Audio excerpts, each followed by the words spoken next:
আসসালামু আলাইকুম। আজকে আমরা আমাদের মোজাইক হ্যাটের প্রথম টিউটোরিয়াল নিয়ে চলে আসলাম। আশা করছি আপনারা সবাই প্রস্তুত আছেন। আমি এই দুটো কালার দিয়ে এই হ্যাটটা তৈরি করব। এখানে আমাদের বেস কালার এবং অরেঞ্জ কালার দুটো আছে। বেস কালারটা হচ্ছে আমাদের বেসিক কালার এবং অরেঞ্জটা হচ্ছে আমাদের অ্যাকসেন্ট কালার। আমরা এই প্রজেক্টটা তৈরি করার জন্য কী কী জিনিস ইউজ করেছি তা একটু বলে নিচ্ছি। আমাদের এখানে দুইটা সাইজের ক্রোশে হুক ব্যবহার করা হয়েছে। বর্ডারের জন্য 3.5 মিলিমিটার এবং বডির অংশটার জন্য আমরা 4 মিলিমিটার ক্রোশে হুক ইউজ করেছি। এটার সাথে আমাদের লাগবে একটা ট্যাপিস্ট্রি নিডল এবং একটা কেচি এবং মেজারমেন্ট টেপ। তো চলুন শুরু করা যাক। আমরা প্রথমে ইয়ার্নটা নিয়ে নিলাম। আমরা এই হ্যাটটা তৈরি করার সময় বর্ডারের অংশ থেকে শুরু করব। আপনারা চাইলে আপনাদের সাইজ অ্যাডজাস্ট করার জন্য বডিটা আগে করে বর্ডারের অংশটা পরে করতে পারেন। আপনারা অনেকেই হ্যাট তৈরি করতে জানেন কিভাবে হ্যাট তৈরি করতে হয়। বর্ডারের অংশটা আপনারা আলাদাভাবে করে জোড়া লাগিয়ে নিতে পারেন। তাতে করে আপনাদের মাথার শেপের সাথে খুব বেশি ভালোভাবে অ্যাডজাস্ট হবে। তো আমার সাইজের সাথে প্যাটার্নটা মিলে গিয়েছে, তাই আমি বর্ডারের অংশটা একসাথেই করে দেখাচ্ছি। আপনাদের যদি সাইজ মিলে যায় তাহলে আপনারা আমার মতো করে একই সিস্টেমে করতে পারবেন। প্রথমে একটা স্লিপ নট দিয়ে নিলাম। আমরা যে হ্যাটটা তৈরি করছি আমাদের এটার জন্য স্টিচ রিপিট হচ্ছে 22। তো আমি 22টা চেইন করে করে আমাদের পছন্দনীয় লেন্থ পর্যন্ত আমি হ্যাটটাকে চেইন করে নেব। তা আমি গুনে গুনে 22টা করে চেইন করে নিচ্ছি। আপনারা যার জন্য হ্যাটটা তৈরি করবেন, যেই মাপের জন্য হ্যাটটা তৈরি করবেন, তার মাথার চারদিকের যে ঘেরটা হয় বা সার্কামফারেন্সটা হয় সেই অনুযায়ী আপনারা 22টা করে চেইন তৈরি করে নেবেন। আমার প্যাটার্নের প্রয়োজনে আমি যার জন্য তৈরি করেছিলাম আমার চেইন হচ্ছে 21 ইঞ্চি হয়েছে। আমি এখন চেইনের দুইটা প্রান্ত এভাবে স্লিপ স্টিচ দিয়ে জয়েন করে নিচ্ছি। আরেকটা জিনিস আপনারা অবশ্যই লক্ষ্য করবেন, এই চেইনগুলি করার সময় চেইনগুলোকে আপনারা যতটা সম্ভব টাইট করে করবেন। 22টা করে করে চেইন করার পর আপনারা আপনাদের সম্পূর্ণ চেইনের লেন্থ একবার মেপে নেবেন। যদি দেখেন যে আপনাদের সাইজটা প্রয়োজনের তুলনায় একটু বড় হয়ে যাচ্ছে, সেক্ষেত্রে আপনারা এজিংয়ের অংশটা বা বর্ডারের অংশটা পরে করবেন।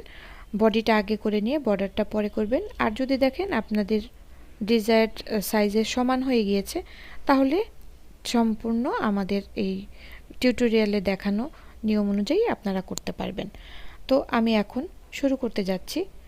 আপনারা দেখতে পাচ্ছেন যে এখানে ব্যাক বাম্পের থেকে আমি কিন্তু কাজটা শুরু করব। তাহলে বর্ডারটা খুব সুন্দর একটা ফিনিশিং হয়ে যাবে, আর কিছু আমাকে নতুন করে করতে হবে না। তো আমি এখানে একটা ডাবল ক্রোশে দিয়ে শুরু করছি। প্রথমে 3টা চেইন করে নিয়েছিলাম, আপনারা দেখতে পেয়েছেন। এভাবে প্রত্যেকটা চেইনের সাথে একটা করে ডাবল ক্রোশে করব। আমি সবগুলো ডাবল ক্রোশে এই ব্যাক বাম্পে করব। এবং আরও একটা জিনিস আপনারা লক্ষ্য করুন, আমি ইয়ার্নের খোলা প্রান্তটাও কিন্তু এভাবে আমাদের কাজ করার সময় আমি এভাবে কিন্তু লুজ প্রান্তটাকেও আটকে ফেলছি, যাতে করে আমাকে এটা দিয়ে পরে আর কোনো ঝামেলা পোহাতে না হয় বা সুতা হাইড করতে না হয়। এভাবে করে সুতাটা আমি যদি আটকাতে আটকাতে কাজটা করি তাহলে এটা অটোমেটিকই আমার সেলাইয়ের মধ্যে হাইড হয়ে যাবে। এভাবে প্রত্যেকটা চেইনের সাথে একটা করে ডাবল ক্রোশে করে আমি ফিরে আসছি। তো দেখুন আমি ফার্স্টের লাইনটা করে ফেললাম। প্রত্যেকটা চেইনের সাথে একটা করে ডাবল ক্রোশে করা হয়ে গিয়েছে এবং আমার এখানে প্রথম যে 3টা চেইন করেছিলাম তার এখানে 3 নাম্বার চেইনের সাথে স্লিপ স্টিচ দিয়ে আমরা আমাদের হ্যাটের ব্রিমটার প্রথম অংশটা করে ফেললাম। পরের লাইনের জন্য আমি প্রথমে 2টো চেইন করছি। এই 2টো চেইনকে আমরা স্টিচ হিসেবে কাউন্ট করব না, আমরা ঠিক একই চেইনের উপরে এখন একটা ডাবল ক্রোশে করব। এরপর তার মানে আমরা প্রথম স্টিচটা ডাবল ক্রোশে করলাম, পরের স্টিচটা আমরা ফ্রন্ট পোস্ট ডাবল ক্রোশে করব। এরপরের স্টিচটা রেগুলার ডাবল ক্রোশে, এর পরের স্টিচটা ফ্রন্ট পোস্ট ডাবল ক্রোশে। এইভাবে একটা রেগুলার ডাবল ক্রোশে, একটা ফ্রন্ট পোস্ট ডাবল ক্রোশে, এভাবে করে আমরা সম্পূর্ণ রোটা কমপ্লিট করে ফেলব। এই নিয়মে আমি মোট 4টা রো করব, তাহলে আমাদের বর্ডারটা হয়ে যাবে। আপনারা একটা জিনিস লক্ষ্য করবেন, পরবর্তী রোগুলোতে গিয়ে যেখানে আমরা রেগুলার ডাবল ক্রোশে করেছি সেইখানে আমাদের রেগুলার ডাবল ক্রোশে করতে হবে, এবং যেখানে ফ্রন্ট পোস্ট ডাবল ক্রোশে করা হয়েছে সেখানে ফ্রন্ট পোস্ট ডাবল ক্রোশে করতে হবে। রেগুলার ডাবল ক্রোশের উপরে রেগুলার, ফ্রন্ট পোস্ট ডাবল ক্রোশের উপরে ফ্রন্ট পোস্ট ডাবল ক্রোশে দিয়ে আমরা পুরো রোগুলো আরও 4টা রিপিট করব, বা আপনারা আপনাদের পছন্দ মতো বর্ডার লেন্থ এভাবে করে তৈরি করে নিতে পারেন। তো সেই অংশগুলো আমি আপনাদেরকে এখন করে দেখাচ্ছি না, আমি ফিরে আসছি আমার বর্ডারের অংশটা শেষ করে। আমি রিবিংয়ের বর্ডারটা কমপ্লিট করে ফিরে আসলাম।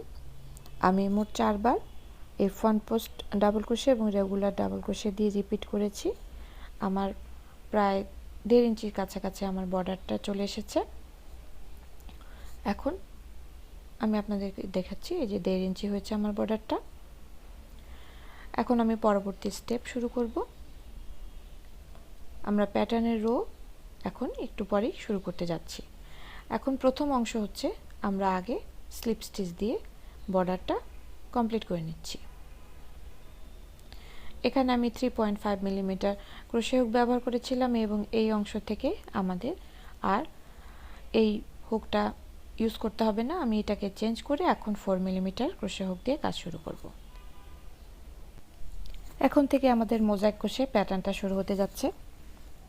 তো আমি আগেই বলে নিচ্ছি, প্রথমে আমি একটা চেইন 1 করে নেব, এবং এখন প্রত্যেকটা স্টিচের সাথে সিঙ্গেল ক্রোশে হবে।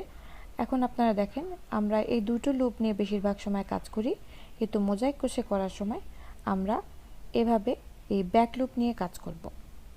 তো প্রত্যেকটা স্টিচে আমরা এভাবে একটা করে ব্যাক লুপে সিঙ্গেল ক্রোশে করব, এবং আমরা চেইন 1 দিয়ে যেখানে শুরু করেছিলাম আমরা সেখান থেকেই কিন্তু শুরু করেছি, কোনোটা স্টিচ বাদ দেওয়া যাবে না, তা না হলে কিন্তু আমাদের 22টা স্টিচের যে প্যাটার্ন তাতে কিন্তু একটু ঝামেলা হয়ে যাবে। তো এভাবে করে প্রত্যেকটা স্টিচের ব্যাক লুপে একটা করে সিঙ্গেল ক্রোশে করব আমরা। এটা হচ্ছে রো নাম্বার 1। আপনারা মনে রাখবেন, বেজোড় সংখ্যক রোগুলোতে আপনারা সবসময় বেসিক কালারটা দিয়ে কাজ করবেন, এবং জোড় সংখ্যক রোগুলো হবে আপনাদের অ্যাকসেন্ট কালার দিয়ে। তো আমি ফার্স্টের রোটাকে এভাবে ব্যাক লুপে সবগুলো স্টিচের সাথে সিঙ্গেল ক্রোশে দিয়ে শেষ করছি, এবং সিঙ্গেল ক্রোশে করার কারণে আমাদের কিন্তু ফ্রন্ট লুপটা এভাবে লুজ থেকে যাবে, এবং এটা আমাদের জন্য খুবই জরুরি। আপনারা প্যাটার্নটা কমপ্লিট হলেই আপনারা বুঝতে পারবেন। তো আমি দেখাচ্ছি, এখন আমরা রো 2 শুরু করতে যাব। রো নাম্বার 1টা এখানে কমপ্লিট হয়েছে। লাস্টের স্টিচের সাথে আমাকে স্লিপ স্টিচ করতে হবে। আপনারা এখানে স্লিপ স্টিচ করার সময় আমাদের নতুন কালারটা অ্যাড করতে হবে। আমরা স্লিপ স্টিচ করার সময় নতুন কালারটা দিয়ে এভাবে করে অ্যাড করে নেব, এবং লুজ এন্ডটাও আমরা কাজ করার সময় এটার সাথে হাইড করে ফেলব। কোনো সমস্যা নেই, এটা খুলে আসবে না, আপনারা নিশ্চিন্তে কাজটা করতে পারেন আমার দেখানো নিয়ম অনুযায়ী। এভাবে স্লিপ স্টিচটা আমি নতুন কালার দিয়ে টেনে নিলাম, এবং আগের কালারটাকে আপনারা ছেড়ে দেবেন, ওটা লুজ অবস্থাতেই থাকবে। এবং স্লিপ স্টিচটা করার পরে 1 নাম্বার রোয়ের কালারটাকে একটু টাইট করে নেবেন, যাতে এই জায়গাটা খোলা অংশ বা খালি বা ফাঁকা অংশ তৈরি না হয়। তো এখন এখানে আমি একটা চেইন করে নেব, এবং একই স্টিচের সাথে আমি ব্যাক লুপে প্রথম সিঙ্গেল ক্রোশেটা করে নেব, এবং এই সিঙ্গেল ক্রোশে করার সাথে সাথে আমি কিন্তু ইয়ার্নের খোলা প্রান্তটাকেও লক করে দিচ্ছি। প্রত্যেকটা স্টিচের সাথে এখন আমি ব্যাক লুপে সিঙ্গেল ক্রোশে করে নিচ্ছি।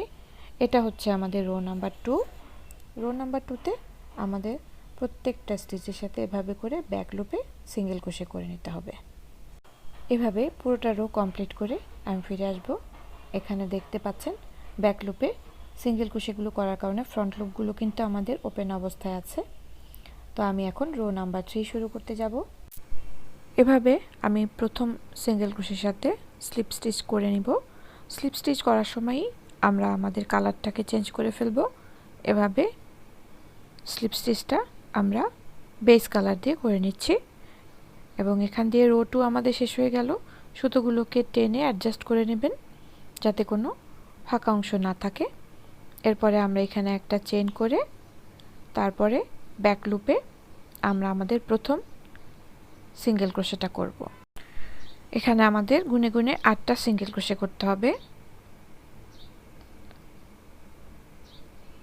আমরা প্রথমে 8টা সিঙ্গেল ক্রোশে করে নিচ্ছি।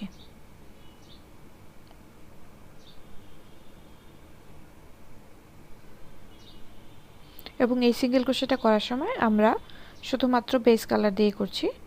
আমি একটু গুনে নিচ্ছি, 8টা সিঙ্গেল ক্রোশে হয়ে গিয়েছে।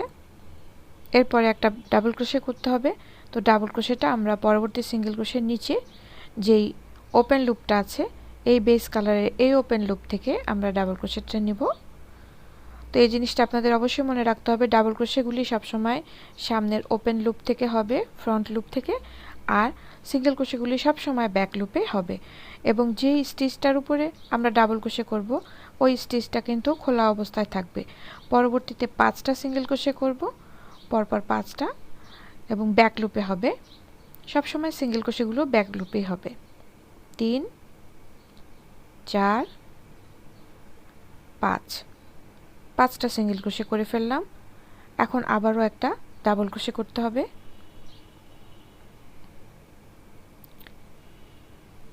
এই ডাবল ক্রোশেটাও আগের নিয়মেই আমরা ইয়ার্ন ওভার করে আগের লাইনের বেস কালারের ফ্রন্ট লুপের সাথে এভাবে করে ডাবল ক্রোশেটা করে নেব। এখন আমাদেরকে পরবর্তী 7টা স্টিচে সিঙ্গেল ক্রোশে করতে হবে। 3 4 5 6 7। এর মধ্যে দিয়ে আমাদের 22টা স্টিচ কিন্তু হয়ে গেল। তার মানে আমাদের প্যাটার্ন রিপিট ছিল 22টা। তো সেই 22টা স্টিচ আমরা করে নিলাম। এখন আবার আমরা প্যাটার্নটা রিপিট করতে শুরু করব। সেজন্য আমাদেরকে আবারও 8টা সিঙ্গেল ক্রোশে করতে হবে।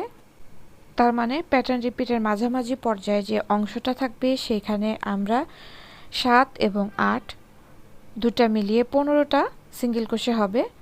এবং 15টা সিঙ্গেল ক্রোশের পরে আমরা আবার আমাদের প্যাটার্নটা রিপিট করতে থাকব।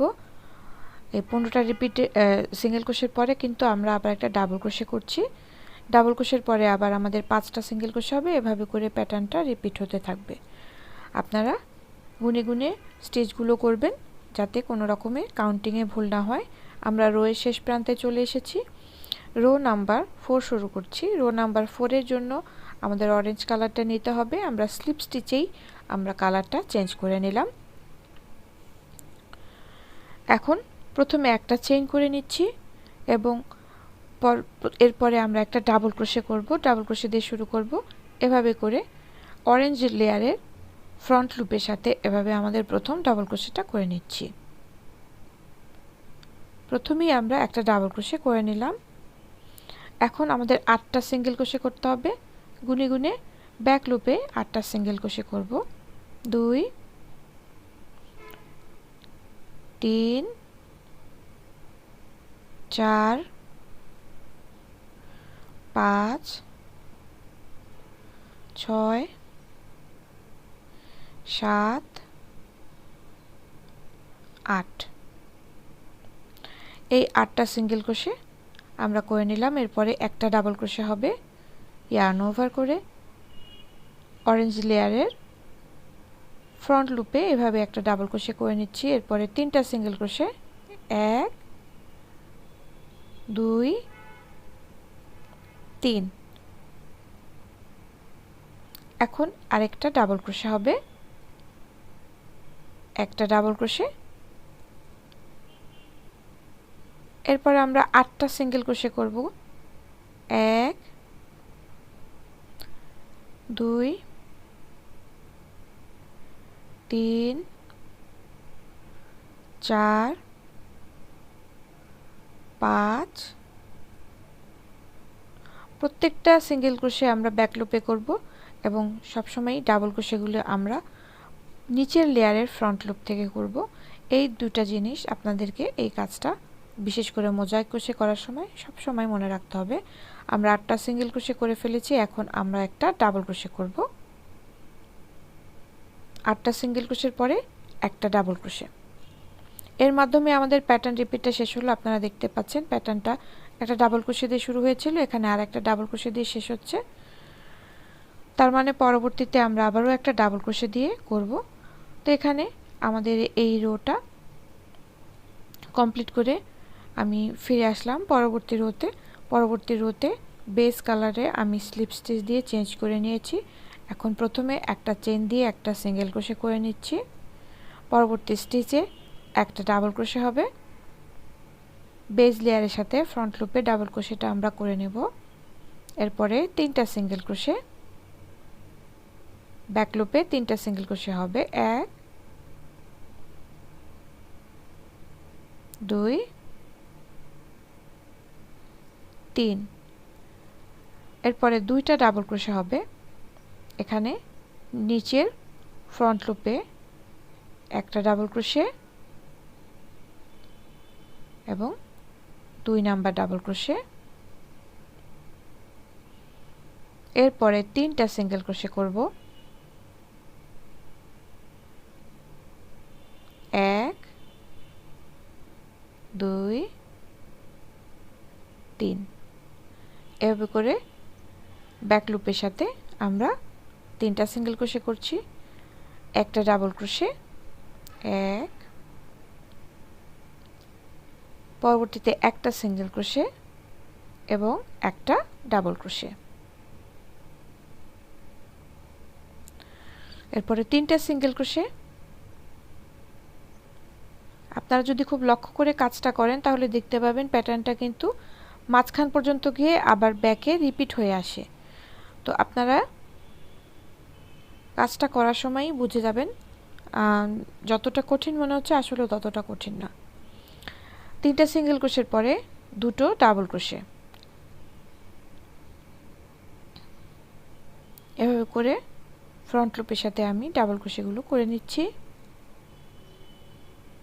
2টো ডাবল ক্রোশে। এরপরে আমাদের 3টা সিঙ্গেল ক্রোশে, 1 2 3। এখন একটা ডাবল ক্রোশে,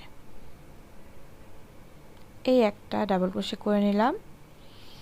এভাবে আমাদের প্যাটার্নের রিপিটটা শেষ হয়ে গেল 22টা স্টিচের।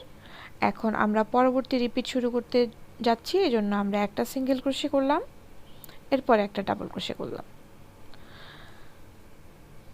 তার মানে আমাদের প্রথম রিপিটে 22টা স্টিচটা ছিল এভাবে, এখানে ডাবল ক্রোশের উপর থেকে সিঙ্গেল ক্রোশে দিয়ে শুরু করেছিলাম, তারপরে এভাবে একটা একটা করে স্টিচ আমি করে মোট 22টা স্টিচ করেছি। আপনারা কাউন্ট করে করে কাজ করবেন, তাহলে প্যাটার্নের রিপিটগুলো ঠিক থাকবে আর এখান থেকে আমাদের পরবর্তী রিপিট শুরু হবে।